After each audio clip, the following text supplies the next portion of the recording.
Hello students, determinants की next video है ये। इसको पार्ट 2 आप कह सकते हैं। तो इस वीडियोस में आप बहुत ही ज़्यादा इम्पॉर्टेंट चीज़ आप पढ़ने जा रहे हैं, जिस पे जो नेक्स्ट एक्सरसाइज है मिल अग्रवाल में या और भी बुक्स में, उसमें प्रॉपर्टी बेस पे ही क्वेश्चन आते हैं। ठीक है, तो यहाँ पर हम लिख रहे हैं प्रॉपर्टीज़ ऑफ डिटरमिनेंट्स। तो आप समझिए पहले क्या क्या प्रॉपर्टी यूज़ होने वाली हैं डिटरमिनेंट्स में, जिसमें प्रॉपर्टी नंबर 1 है। यानी फर्स्ट प्रॉपर्टी क्या कहती है कि अगर मान लीजिए कि हमने 3x3 फॉर्म की मैट्रिक्स ली है, आपको पता ही हो, सॉरी डिटरमिनेंट्स ली है।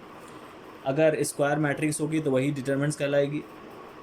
देखिए यहाँ पर पहली रो में एलिमेंट है A1 B1 C1, दूसरी रो में एलिमेंट है सारे ज़ीरो, एंड तीसरी रो में एलिमेंट है A3 B3 C3। तो इस पूरे की वैल्यू बिना सॉल्व करे आपको याद रखनी कितनी आती है, 0। ये है प्रॉपर्टी 1।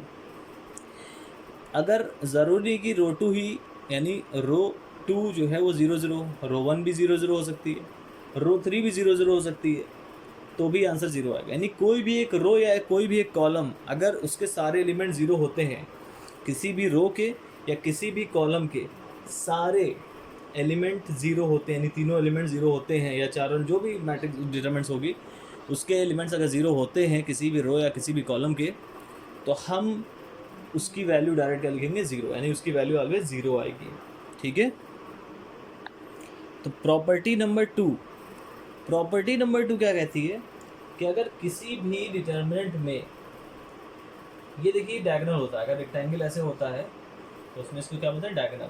ठीक है, तो अगर ये डायगोनल, ठीक है, इसके लोअर में, ठीक है, यानी नीचे क्या कह रहा है, if each element on one side of the principal diagonal, यानी प्रिंसिपल डायगोनल ये हो गया इसके, चाहे इस साइड में चाहे इस साइड में, लोअर हो या अपर हो, दोनों साइड में अगर किसी एक में भी तीनों 0 एलिमेंट्स बन जाते हैं, जैसे यहाँ पे देखिए ट्रायंगल शेप में 0 0 एलिमेंट बन गए हैं, तब जो डिटरमिनेंट है उसकी वैल्यू आप डायरेक्ट लिख सकते हो क्या, कि इसके जो डायगोनल के एलिमेंट्स हैं उन सभी का प्रोडक्ट ही उसका आंसर आएगा।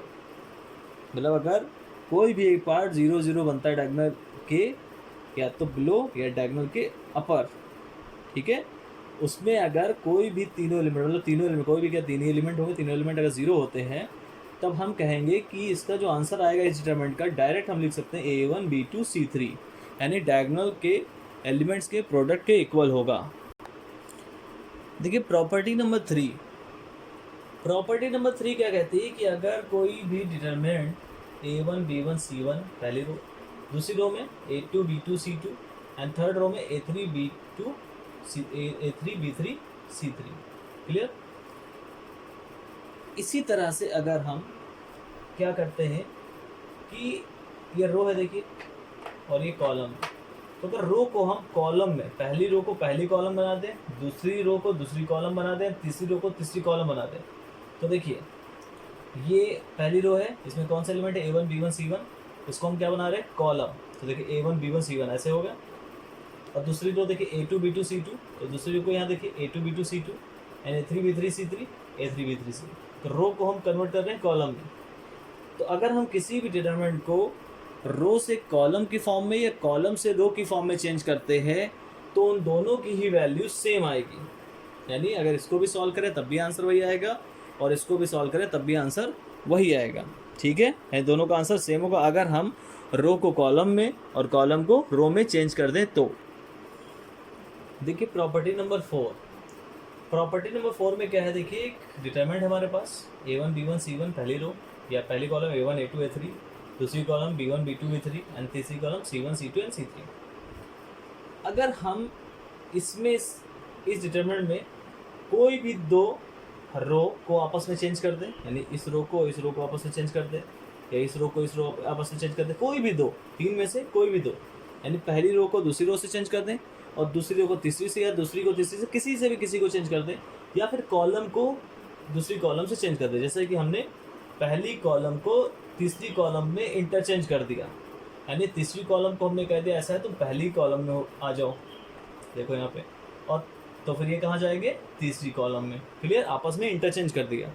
अगर हम इंटरचेंज करते हैं कोई भी दो कॉलम को आपस में, या कोई भी दो रो को आपस में चेंज करते हैं तो हमेशा साइन कैसा आएगा, माइनस का, बाकी सारी वैल्यू सेम आएगी, यानी पूरी आपको सॉल्यूशन जो मिलेगा वो माइनस के साथ मिलेगा, इस बात का आपको ध्यान रखना है। अच्छा, नेक्स्ट प्रॉपर्टी देखिए, प्रॉपर्टी नंबर 5। अगर कोई एक डिटरमिनेंट आपको इस तरह की है जिसमें कोई भी दो रो यानी पैरेलल, कोई भी दो रो आपस में सेम है, सेम एलिमेंट, देखिए A1 B1 C1, और इसमें देखिए थर्ड रो में A1 B1 C1, या इसी तरह से अगर कॉलम सेम होती, पहली कॉलम दूसरी कॉलम के साथ इक्वल हो गया, यानी पैरेलल होनी चाहिए, मतलब आमने सामने देखिए सेम एलिमेंट होने चाहिए। अगर इक्वल दिखते हैं, आपको पैरेलल दिखते हैं, तो हम कहेंगे कि इसकी वैल्यू 0 होगी, ठीक है। अगर मतलब कोई भी डिटरमिनेंट जिसकी दो रो आपस में पैरेलल हो, यानी एक जैसे एलिमेंट्स रखती हो, या इक्वल कह सकते हैं अगर है, या दो कॉलम आपस में इक्वल हैं, तो हम कहेंगे उसकी वैल्यू 0 होगी, ठीक। देखिए नेक्स्ट प्रॉपर्टी, और ये लास्ट प्रॉपर्टी, प्रॉपर्टी नंबर 6।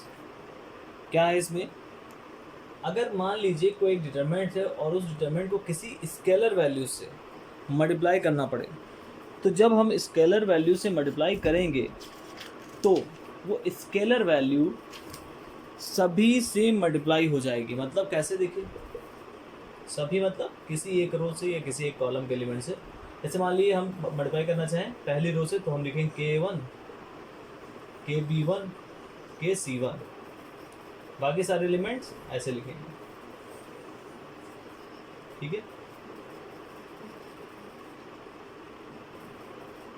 इसी तरह से अगर हम K को मल्टीप्लाई करना चाहें दूसरी रो से, तो हम दूसरी रो में लिखेंगे K2 KB2 KC2, तो यहाँ पर K नहीं लिखेंगे। मतलब सिर्फ एक रो से ही मल्टीप्लाई होगा, या एक कॉलम से ही वो चीज़ मल्टीप्लाई हो सकती है, इस बात का आपको ध्यान में रखना होगा, ठीक है। दो प्रॉपर्टीज़ और भी हैं, लेकिन वो बिल्कुल इसी पे बेस्ड हैं, ठीक है। तो एक प्रॉपर्टी और है, इंपॉर्टेंट है, तो वो जो क्वेश्चन आपको कराएंगे उसी के साथ आपको बताएंगे, ठीक है। तो अभी फ़िलहाल इतनी प्रॉपर्टी रखिए, प्रॉपर्टी और भी हैं, ठीक है। हम बेसिकली आपको इतनी प्रॉपर्टी बताएंगे जो आपकी यूज़ होने वाली है, ठीक है।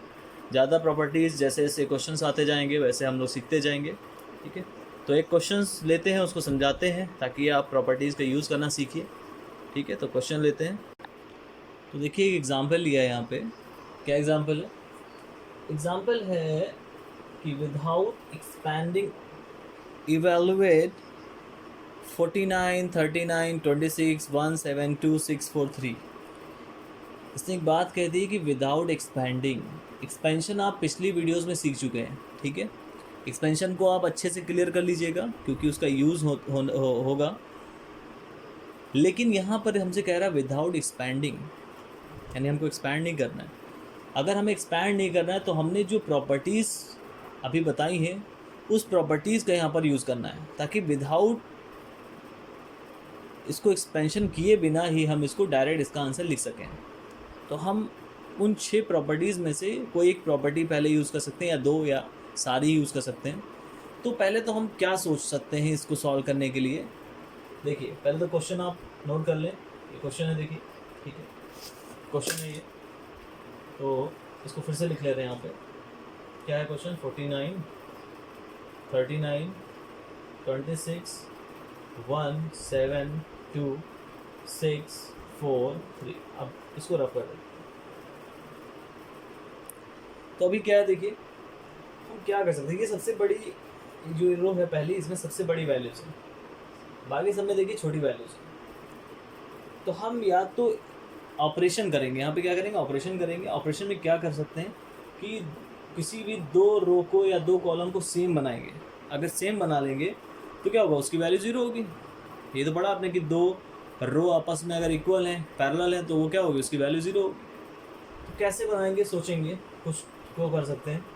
तो इजी, देखिए अगर हम इसको मान लीजिए 6 8 48, और इसको मतलब इसमें हम 8 से मल्टीप्लाई कर दें, तो 8 से मल्टीप्लाई होगा, 8 से ये और 8 से ये। तो प्रॉपर्टी कौन सी होगी, लास्ट प्रॉपर्टी, प्रॉपर्टी नंबर 6। जैसे K से मल्टीप्लाई करेंगे तो यहाँ पर हम 8 से मल्टीप्लाई करें, 8 एक स्केलर क्वांटिटी, जैसे वहाँ पे K स्केलर क्वांटिटी थी।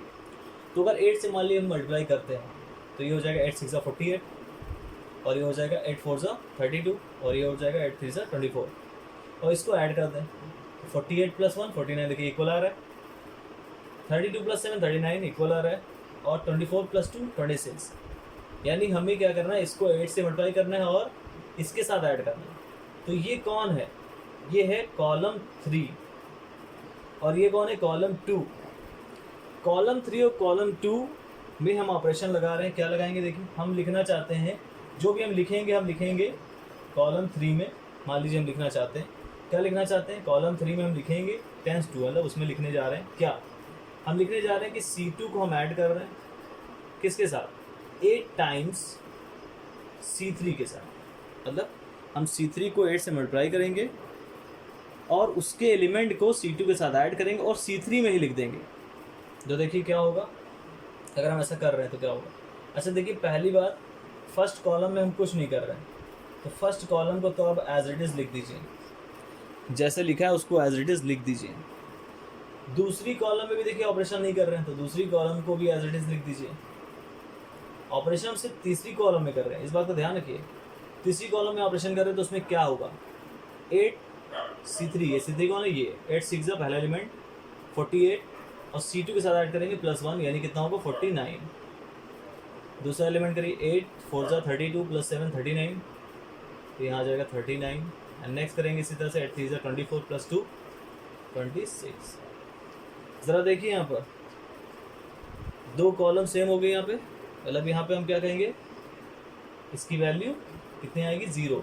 क्यों आएगी, क्योंकि हम लिखेंगे C1 और C3 आपस में क्या हो गए हैं, इक्वल हो गए। C1 और C3 आपस में इक्वल हो गए, इस वजह से इसकी वैल्यू 0 आएगी।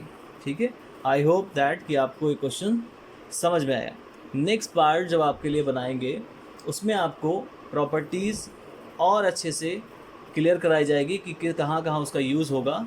ठीक है, तो किसी क्वेश्चंस को लेकर के, अच्छे क्वेश्चंस को लेकर के ही कराएंगे। ठीक है, तो अभी इतना ही रखते हैं, अच्छे से प्रॉपर्टीज़ आप लर्न करिए और पिछली वीडियो ज़रूर देखिएगा। और हाँ बच्चों, एक बात ज़रूर कहेंगे आपसे कि चैनल को अगर आप लाइक सब्सक्राइब करेंगे तो बहुत से ज़रूरतमंद जो हैं, जो बच्चे पढ़ना चाहते हैं, उन तक ये वीडियोस जब पहुँचेगी और अगर उनको इससे फ़ायदा मिल गया तो कहीं ना कहीं उसमें आपका भी परसेंटेज होगा कि आपने उस तक ये वीडियो पहुँचाई है और आपको कहीं ना कहीं वो परोपकार के काम में माना जाएगा। ठीक है, तो परोपकार करिए। अगर आप इंसान हैं तो आपका फ़र्ज़ है कि आप परोपकार करते रहिए, उपकार करिए, परोपकार करिए, क्योंकि कर्म ही पूजा है। थैंक यू बच्चों।